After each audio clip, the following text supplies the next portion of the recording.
What if he woke up in a dark basement with only a psychopath and the vengeful ghosts of his previous victims for company? Would you make it out? I'm gonna be honest, most people wouldn't. What's up, Survivor? Jim here, and today we're riding along with Finney as he tries to survive the infamous grabber. Our boy's on the mound, one strike away from closing it out against the great Bruce Yamada. Finney really wants this win too, mostly because he's trying to impress Donna. But Bruce gets a piece of the ball right before strike three and knocks in the winning run. Bruce even gives him a little respect afterward, tells him it was a good pitch, and almost had him. So, right out the gate, our hero can't even close out a Little League game. Rough start, buddy.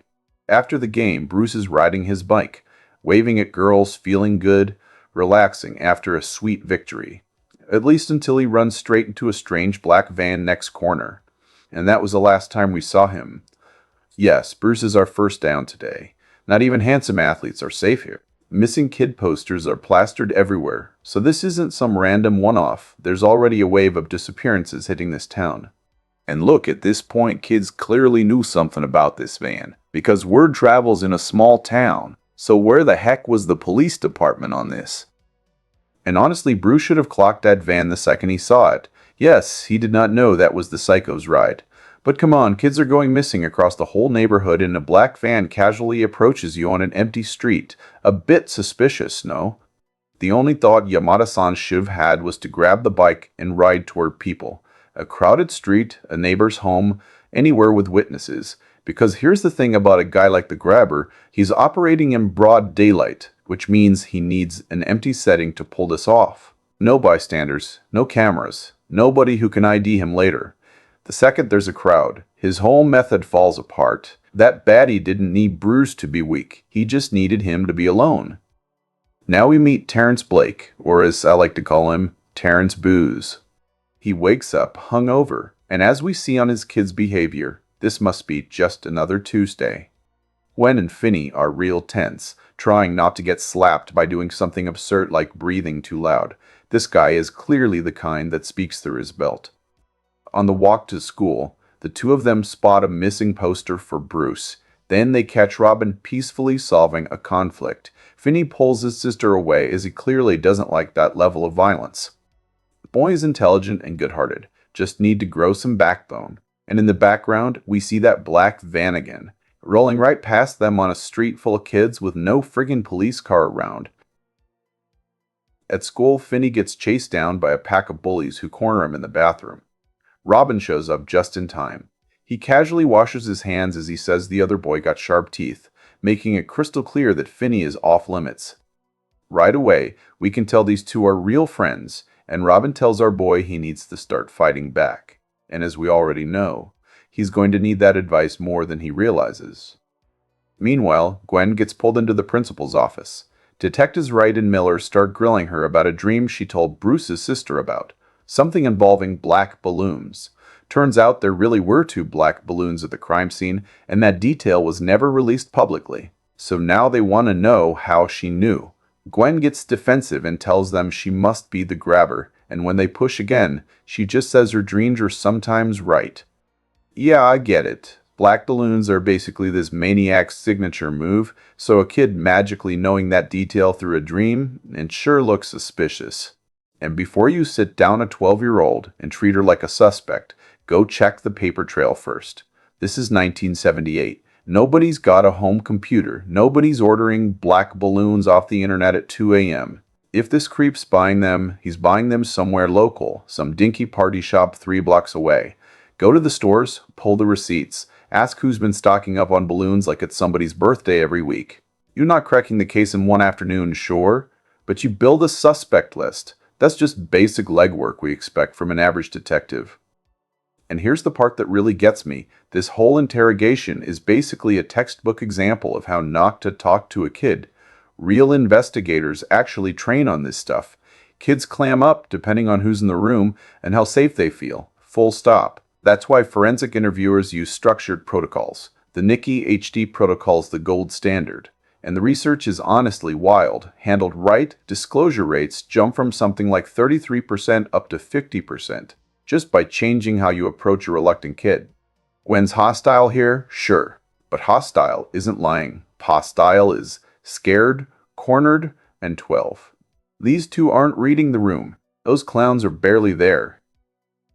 Later, walking home, Gwen tells Finney she's crashing at a friend's place tonight and leaves him on dad duty, which with an active predator working this exact neighborhood might be the riskiest sleepover decision in cinema history. Splitting up when there's a maniac on the loose doesn't cut your risk in half.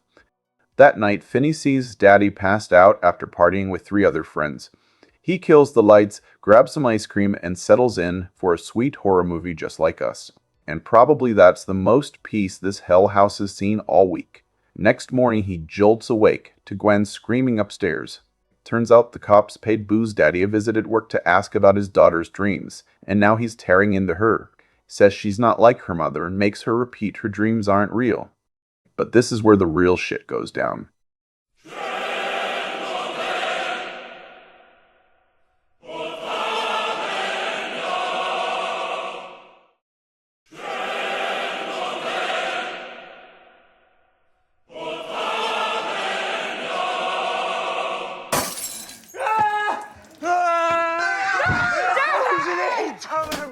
Of goddamn vodka! After recovering from that psychological blow, he pulls himself together and orders both kids to sit down and think about what they've done. Meanwhile, Robin, our little Mexican ninja, is casually walking past an empty building when he spots that damn black van parked outside. A man wearing a cape steps into view, and that's all we need to see. By nightfall, the entire town knows Robin is missing too. Yeah, not even our toughest fighter could escape the grabber. Before long, the whole neighborhood is out alongside the police, desperately searching for the boy. And that survivor is our second down. 2 kids gone in, a week? At this rate, the grabber isn't even using all 4 downs. He's averaging 1 kid every recess. And seriously, we've watched this same van drive past the school more than once. How many times has it been by there at this point? Not one student, teacher, or overprotective parent thought it was worth calling in. This guy keeps snatching kids in broad daylight, yet somehow nobody ever gets a good look at him. At this point, he's not a suspect, he's a cryptid. When Finney hears Robin's gone, he's devastated. He begs Gwen to dream up something that might help them find him. So that night, she prays for exactly that. The next morning, the detectives stop by again, obviously hoping she'll have another vision. And once again, you can practically watch Gwen shut down the second she notices her dad standing a few feet away. Somehow, our 2 finest detectives still don't pick up on what's happening. Later that day, with Robin gone, the bullies realize there's nobody left to protect Finney, so they jump him again. Gwen doesn't hesitate. She grabs a rock and nails one of them right in the head. This moment is great because it tells you everything you need to know about her character. She stood up to her abusive father, and now she's willing to crack a bully over the head to protect her brother. Unfortunately, instead of pressing the advantage, she simply threw it away and ended up having the full soccer ball experience. Meanwhile, Finney doesn't even throw a punch. I get that violence isn't really in his nature, but at some point you have to fight back. If he plans on surviving this movie, he's going to have to learn that. After school, Gwen teases him about his crush before reminding him she's spending the night at her friend's house. So yeah, dad patrol again. Walking home alone, Finney runs into a magician standing beside his black van. And the guy accidentally drops his groceries right in front of him and asks for a hand. And that's the oldest trick in the kidnapper's manual. Finney walks over just to notice the black balloons inside the van. By then, it's already too late, because the grabber is ready to do his thing. Finney manages to stab him in the arm with his little rocket pen, but the grabber sprays something in his face, and everything goes black. He wakes up on a mattress in a basement. The grabber has a new look now, wearing a creepy demon mask. A phone rings upstairs, so he leaves to answer it, locking the basement door behind him, the kind that only opens from the outside. Left alone, Finney looks around the room. There's a tiny bathroom, a toilet, a few rugs scattered across the floor, and a black phone with its cord cleanly cut. And Survivor, this whole friendly magician who needs a hand routine, that wasn't improvised. It's one of the oldest lures predators have ever used. And it works because it targets the one instinct a decent kid has a hard time ignoring, helping an adult who appears to need assistance. And this isn't just something the movie made up either. The National Center for Missing and Exploited Children has documented well over 100 different luring techniques used by child predators. Can you help me pick this up? sits right near the top of that list, alongside classics like The Lost Puppy Trick or someone pretending to be an authority figure. Kids here don't talk to strangers 1,000 times growing up, but very few are ever taught to recognize the tactics themselves. That's the gap the grabber exploits here. This isn't Hollywood, it's a documented pattern. Now let's talk about the fight. At least Finney fought back this time, I'll give him that. But wrong target, buddy. If you're trying to survive an assault like that, the arm isn't where you aim. You go for the face, because even a shallow wound can blind or disorient someone, or you go for the neck, right behind the jaw, where the carotid artery runs. Hit that, and you're dealing with massive blood loss in a matter of minutes. The height difference between them wasn't even that significant, so reaching those areas wasn't out of the question. Here's another thing that's always bothered me. Whatever knockout spray the grabber uses shouldn't work that quickly if it's being absorbed gradually through the body. Most sedatives taken orally need time to be absorbed and metabolized before they have any real effect. They don't knock someone out in a couple of seconds, the way an inhaled anesthetic or an injected drug might. So either the grabber has access to some movie-exclusive chemical, or somebody in the writer's room skipped chemistry class. And look, even with kids disappearing all over town, Finney still walks right up to a black van with tinted windows because a stranger asks for help. This is after several of his own classmates have already vanished. Back at home, Terrence finally calls Gwen's friend's house and asks about her brother. Realizing Finney is missing, Gwen races home only to find herself listening as her father explains everything to the detectives. Down in the basement, Finney is jolted awake by the black phone ringing. He answers it, and the grabber's is the one who speaks. The man explains that the phone sometimes rings on its own because of static, even though it hasn't actually worked since he was a kid. Which raises a fair question, Survivor. Why does this guy even keep a broken phone in his basement? I guess interior decorating isn't exactly a priority for serial killers. Finney asks if he's going to die like the others. The grabber says he didn't kill anybody, somebody else did. Whether that means he has a partner or there are multiple personalities hiding behind that mask, it's impossible to tell at this point. He warns Finney to stay away from the phone and leaves. Eventually, Finney manages to calm down enough to fall asleep. Sometime later, he wakes up to find the grabber sitting right beside his mattress, silently watching him like a predator studying its prey before the kill.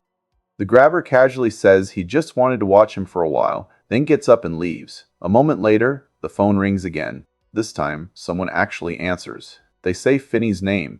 Understandably freaked out, Finney asks who's calling. The voice tells him he can't even remember his own name anymore, because that's the first thing you lose after you die. Then Finney recognizes him. It's Bruce. Bruce explains that every kid could hear the phone ringing, but none of them could hear the person on the other end. Finney is the first one who actually can, which also means Gwen isn't the only psychic in the family. Bruce tells him about a loose floor tile in the hallway and suggests digging his way out. He tried it himself. He just ran out of time.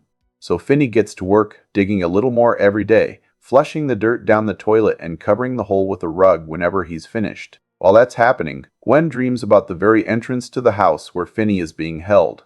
It turns out her visions don't just show her pictures, they let her experience each victim's final moments right up until the second they disappear. Naturally, she grabs her bike and heads out alone in the middle of the night to find the place. One morning, the grabber finally brings Finney some food. He needs the kid alive but not exactly well fed, so this isn't much of a meal. Before leaving though, he does something different. He forgets to lock the basement door. Finney immediately thinks about making a run for it, but before he can, the black phone rings again. Another voice tells him not to go upstairs. It's a trap.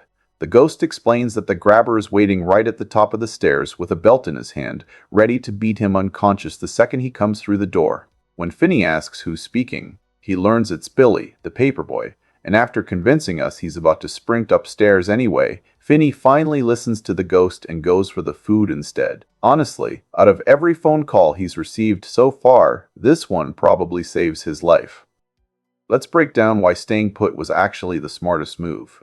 In a straight-up fight, Finney doesn't stand a chance. There's no element of surprise, and the grabber is simply stronger than he is.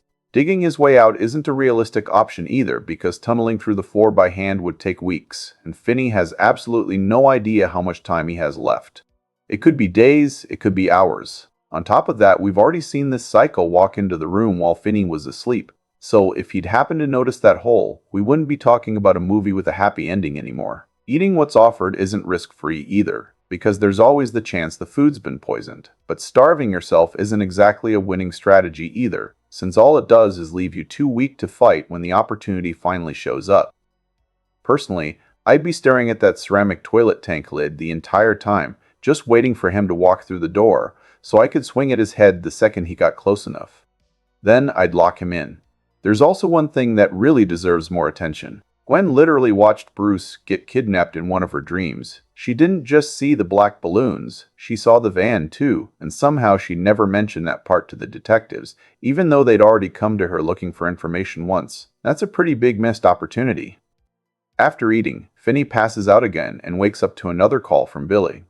This time, Billy points him toward a loose cable near the door and suggests using it to reach the window. Finney tries tossing the cable up there, but he can't get it over the bars. That's when he comes up with a genuinely clever solution. He rolls up a rug into a makeshift tube so he can guide the cable upward with a lot more control. It works. He threads it through the bars, ties a few knots, starts climbing, and then, just as he's about to make it to the top, the bars give way and he crashes straight back to the floor. If I were in his shoes, I think I would have handled that part a little differently. Before climbing, I'd stack a few more rugs underneath the window, so I wasn't putting my entire body weight on those bars from the very beginning. And the cable through the bars idea was pretty smart, but I'd probably tie something with a bit more weight to the end of the cable, like a loose tile or whatever he could find, just to make hooking it over the bars a little easier. Finney is around 5'7", which is pretty tall for a 15-year-old. Once he stretches an arm over his head, he's reaching somewhere around 6.5 feet.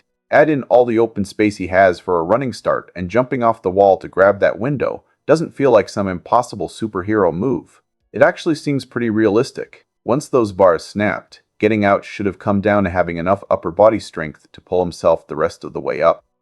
Meanwhile, Gwen gets sent to the nurse's office after dozing off in class, and while she's asleep, she dreams about Billy's story, along with the masked man carrying those black balloons. That night, she finally tells her dad the dreams are real. Terrence breaks down and admits her mother had the exact same gift. She could see things, hear things, until one day the dreams told her to do something horrific, and she ended up taking her own life. He doesn't want Gwen to suffer the same fate, but Gwen refuses to let it go because she believes those visions could actually save Finney, so the two of them head out to find the place she saw in her dream.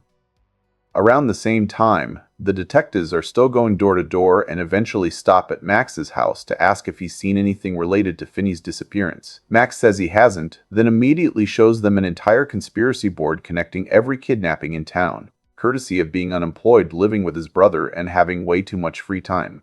The detectives thank him, tell him to call if anything comes to mind, and leave pretty quickly once they realize the guy's higher than a kite. The second they're gone, Max goes right back for another dose of his magic pounder, completely unaware that the basement beneath his own feet is where Finney is being held. And of course, the unemployed, paranoid, coked-up conspiracy guy ends up closer to solving the case than the detectives actually assigned to it.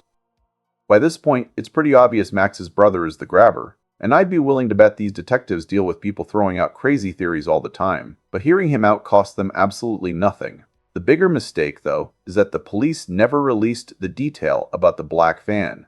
If they had, Max would have almost certainly connected it to his own brother, given how suspicious he already was, and there's a good chance he would have called the police himself. They also could have asked a couple of simple questions about the brother's routine or whether he owned a van. Depending on the answers, that might have been enough for something to click. As it stands, these two don't exactly come across as the sharpest detectives in the department. The answer was literally living right beneath the tip they were investigating, and somehow nobody in that room thought to look down. Later, the grabber comes downstairs with food and tells Finney everything is falling apart. He says he's actually starting to like the kid, and even hints that he might let him go. Then he asks for Finney's name. Finney panics and says it's Taylor. That's a huge mistake. The grabber already knows his real name from the newspaper. The lie instantly makes him angry. He throws the food on the floor, drops the whole "I'll let you go" act, leaves the door unlocked, grabs his belt, and waits. Buddy, he already knows your name. Lying about it isn't a strategy. You're just giving him a reason to get angry. Realistically, he was probably never getting released anyway, but that's not really the point. The whole maybe I'll let you go routine is just another mind game, and lying about his name plays right into it because it's exactly the kind of reaction the grabber wants from a terrified kid. The more Finney keeps playing by the grabber's rules, the more control the guy has over him. A little later, Finney hears water dripping, switches on the penlight, and spots another ghost pointing toward the phone. He picks it up and immediately recognizes the voice. It's Griffin, another kid from school. Griffin tells him time is running out because the grabber's brother is getting dangerously close to figuring everything out. He also explains that the only reason Finney has survived this long is because he never played the grabber's naughty boy game. If Finney refuses to play, the grabber never gets to win, which means he doesn't follow through with killing him. But with his brother starting to catch on, the grabber is barely sleeping anymore, and right now he's passed out upstairs in a chair. Griffin also tells Finney that the basement door is locked with his old bike lock, and that the combination is scratched into the wall using the edge of a soda cap. Finney memorizes the numbers, quietly heads upstairs with the pen in his hand, finds the grabber asleep, and unlocks the kitchen door. Unfortunately, the dog starts barking, waking the grabber almost immediately. Finney makes a run for it, but the grabber catches him a few houses away. When Finney screams for help, a few lights actually come on in the neighboring houses. The grabber presses a knife against his throat and tells him that if he screams one more time, he's dead. A few seconds later, the lights go back out, Finney gets knocked unconscious, and he's dragged back into the basement. Max hears the commotion and asks what happened, but his brother brushes him off, saying the dog was just barking and nothing. Nothing about this escape goes according to plan, and honestly, most of the problems were avoidable. The moment Finney finds the grabber passed out in that chair, that's his opportunity. I'd be looking for the hardest object I could find and going straight for the neck or the head. If the pen is literally all you've got, then sure. But the odds of stopping a grown man with a pen aren't exactly great. Unless you are John friggin' Wick or the Joker. And remember, they're standing in a kitchen. There's almost certainly something sharper within arm's reach. Trying to pick the lock while the grabber is asleep barely 10 feet away should have been the last resort, not the first. He could have looked for a window on the opposite side of the house, where any noise would have been much less likely to wake him. And while searching, there's a decent chance he runs into Max, who'd probably help the second he realizes what's going on. Which also raises another question. Does the grabber seriously think he can keep someone imprisoned in his basement while his own brother is living in the same house? Even if the struggle somehow doesn't wake Max up, the screaming probably should. And has Max really never wondered what his brother is doing downstairs for hours at a time? Even after making it outside, I still don't think Finney chose the best route. Instead of running straight down the street, he could have cut through someone's backyard, disappeared behind a few trees, or started pounding on the nearest front door. Anything that broke the grabber's line of sight would have made catching him a lot harder. And can we talk about this neighborhood for a second? A kid is screaming in the middle of the night while there's an active child abductor on the loose. A few people turn their lights on, and then everyone just switches them back off and goes back to bed. That's not lazy writing, that's the bystander effect. Plain and simple. Researchers have documented this exact pattern for decades. The more people who could step in, the less likely any one person actually is to do it, because everybody assumes someone else will. Add the fact that the entire neighborhood is terrified of the grabber, and suddenly an entire street ignoring a screaming child starts making a lot more sense. And sure, the knife could have been a bluff. That's not exactly something you can test with a blade pressed against your throat. The phone rings again. This time it's Vance Hopper, the toughest kid in school. At that same moment, Gwen dreams about Vance fighting two boys over a broken pinball machine, carving a number into one kid's arm just before the police drag him away. Then somehow, she's riding shotgun with him in the squad car, listening to the black phone conversation and actually hearing her brother's voice. The car pulls up outside the kidnapper's house. Vance kicks the gate open, and Gwen realizes the house number matches the one carved into that boy's arm. She wakes up in the bathtub, completely startled. Back in the basement, Vance tells Finney there's an electrical outlet on the other side of the bathroom wall that opens into the grabber's pantry, hidden behind a metal freezer panel. Unscrew it, climb through, and he's out. Finney thanks him, but Vance shuts that down. This was never about helping Finney. He just wanted one last chance to screw the grabber over. Finney smashes through the wall with the toilet tank lid, removes the panel using part of the toilet's flush mechanism, and finds himself staring at a freezer packed with meat. He climbs toward the door, only to realize it's locked from the outside. He gives up and breaks down in tears. The phone rings again. But this time, it's his good friend, Robin.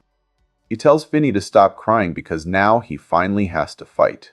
And this is where the whole movie shifts gears. Up until now, every plan has been about finding a way out. From here on, it's about making sure the grabber never gets back up. Finney says he doesn't know how to fight and points out that even Robin couldn't escape. Robin tells him that's missing the point. Taking a beating has always been Finney's greatest strength, so now it's time to turn the phone itself into a weapon. Fill it with dirt, swing it like a club, and don't stop until the job is done. After walking him through the plan, the two say their goodbyes. Finney packs the phone with dirt and spends the next few minutes setting up every trap he can, with the junk scattered around the basement. At the same time, the grabber is out buying supplies to dispose of what he thinks is about to be another body. Over with Gwen, she's tearing through the neighborhood looking for that house number until the ghosts themselves stop her right in front of it. She races home, calls the detectives, and tells them exactly where to go. Back at Max's house, he's still obsessing over his conspiracy board when he notices something the detectives somehow missed. His own house sits right in the middle of every disappearance. The stoner figured it out before the professionals. He heads downstairs to check the basement, but the second he offers to help Finney, his brother is standing right behind him with an axe. Max is dead before he even has a chance to react. The grabber calmly tells Finney he'll have to bury his own brother with the rest of the bodies. The grabber tells Finney he normally uses a knife, but this time he wants it to hurt because Finney is special. He ties the dog up by the basement door to block the escape route and comes straight at him. Finney dodges the attack, sprints into the bathroom, pulls the rope trick, and sends the grabber crashing into the hole he dug earlier, slamming his ankle against the window bars on the way down. Finney immediately switches to Robin's fighting style and starts beating him with the loaded phone. The grabber reaches for him, but the second his mask comes off, he freezes. Finney keeps swinging until the phone cord finishes the job. Right before the end, the phone rings one last time. Finney holds it up to the grabber's ear so every kid he murdered gets one final word before it's over. Then he finishes it. He grabs a piece of meat from the freezer, tosses it to the dog, and walks out of the basement. Not long after, the police arrive at the address Gwen gave them and search the house. At first it looks abandoned, but then they discover the basement filled with the bodies of the grabber's victims. Gwen waits outside until she sees Finney stumble out of the house across the street. The two run to each other, embrace, and Finney tells the officers the grabber is actually next door. Terrence shows up a little later, wraps both of his kids in a hug, then falls to his knees begging for their forgiveness. Soon after, the detectives hold a press conference announcing that the nightmare haunting the neighborhood is finally over. Sometime later, Finney is back at school, and everyone knows the story of the kid who took down a serial killer. He walks right past the bullies who used to shove him around, and this time they're the ones who flinch. And he sits next to Donna, carrying himself with a confidence that's a world away from the shy kid who couldn't even close out a baseball game. Happy ending, sure, but let's not pretend this investigation wasn't held together with duct tape and a psychic 7th grader. Think about how this case actually gets solved. The police run out of leads to the point where they're literally following a child's dreams, all while the grabber has been living in the exact same neighborhood where he's been abducting kids. Meanwhile, there's a black van with abracadabra painted across the side driving around town, passing the very school where at least 3 of the 6 victims were students, and somehow nobody ever reports it. There isn't just a child abductor running loose in this town. There's a full-blown epidemic of stupidity running right alongside him. And here's the part that really gets me. That same van was sitting in the garage behind the house Gwen sent the police to. With that many officers on the scene, not one of them thought to ask who owned the giant black kidnapping van before charging into the wrong house. At the end of the day, though, it's the supernatural that saves Finney, not Finney himself. Realistically, without the ghost guiding him every step of the way, the kid would have become just another statistic. Throughout the entire movie, his instinct is always the same. The second a door opens, he runs for the stairs. If we're talking about the safest strategy, it's probably to spend every day working on that window while the grabber is out at his day job, when there's nobody upstairs who can hear what you're doing. And let's be honest, the second we saw that basement door sitting wide open, most of us would have sprinted upstairs without thinking twice, and walked straight into the grabber's game. The truth is, without a healthy dose of plot armor and the supernatural help of every kid the grabber murdered, every single one of us would have ended up buried in that basement, while that sick psychopath went looking for his next victim. So the answer to the question I asked at the beginning of this video is a definite no. You wouldn't survive the grabber, Your body would have stayed in that basement, while your parents spent the rest of their lives wondering what happened to you. So, what would have been your strategy? How would you have gotten out of that basement? Let me know down in the comments. I'm curious to see how you tackle it. Thanks for watching, and remember, if a stranger asks you to help with a magic trick, keep walking.